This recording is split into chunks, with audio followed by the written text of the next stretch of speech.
Hey, y'all, it's your friendly neighborhood therapist, mental health post. So last night I was live on TikTok and we were discussing need versus want versus desire because a lot of times people get specifically want and desire conflated and they are slightly different. So need, that's a basic thing that you require to live. Food, water, shelter, clothing, air. You need these things to stay functioning and alive. Requirement.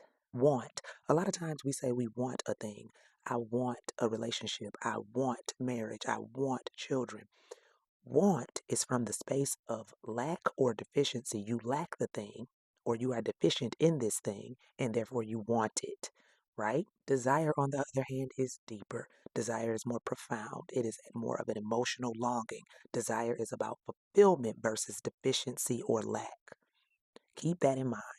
Now, when we talk about needs, oftentimes you will hear people in the mental health community talk about Maslow's hierarchy of needs. So, this is a conceptualization of our needs that motivate human behavior.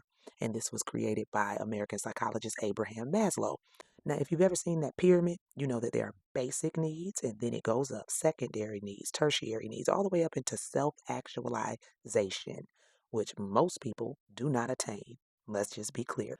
But now, what I want to focus on for this mental health post ties into why I wanted to talk about this on my live in the first place, which was the idea that specifically, now, be clear, I don't like this topic that I'm about to mention. I do not like it. I loathe it because it's never productive, but I want to give some leverage to it, okay? So, this all came from me seeing a few black men, one in particular, say that black men do not want black women. They don't want us. Now, mind you, I'm married to a black man, so this ain't my story, nor is it the story of most black women. Contrary to popular belief, statistics show that most black men do marry black women. That's neither here nor there. This black man felt he could speak for all black men. Anyway, here's the thing with want. Remember, want is from a space of deficiency or lack. You are already stating that you are deficient or you lack this thing, but you also do not want this thing. This is not something you want. That's what you said. Here's the thing. I feel like black men in particular say these things to rile black women up. No different than the things black women say to rile black men up. It is not productive. We have got to stop this. But I do want to add a point to it. When it comes to the hierarchy of needs, you have your psychological needs. Those are the ones: air, food, water. You need those first before you can get to any other level. If you do not have the basic needs met, then you do not care about the other things. Baby, I got to be able to breathe. I got to be able to eat. I'm hungry. I could care less about a relationship because I'm starving. Does that make sense? Okay. The next level of the needs, though, those are the safety needs. Okay. Once your psychological needs are met and are satisfied, then your safety needs take precedence and dominate your behavior. The absence of physical safety due to things like family chaos, war, abuse, anything like that, or the absence of economic safety due to crisis or work opportunities or whatever may have you, that manifests in certain ways, specifically when children lack the safety needs, okay? However, adults are not immune to the need of safety.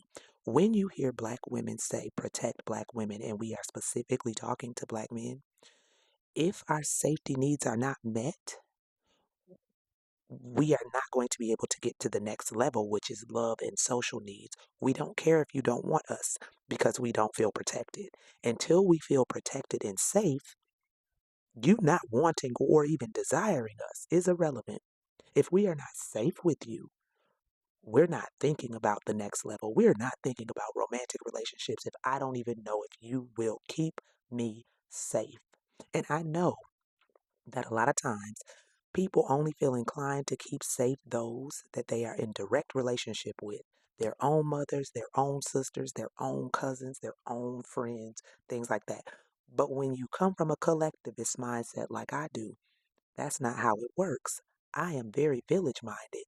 There are black men in my life of no relation to me who would make sure that I am always safe. There are black men I've met in situations that were strangers who would make sure I was safe, and then there are those that will not. You can't get to the next level of the needs, which is love and belonging and social needs, if the safety needs are not met. So when you say things like we don't want black women, the reason it doesn't rile up some black women is because I don't care if you don't want me, I already don't feel safe. You not wanting me matters a damn if you don't protect me anyway. Does that make sense? All right, y'all. I just wanted to share that because it was on my heart.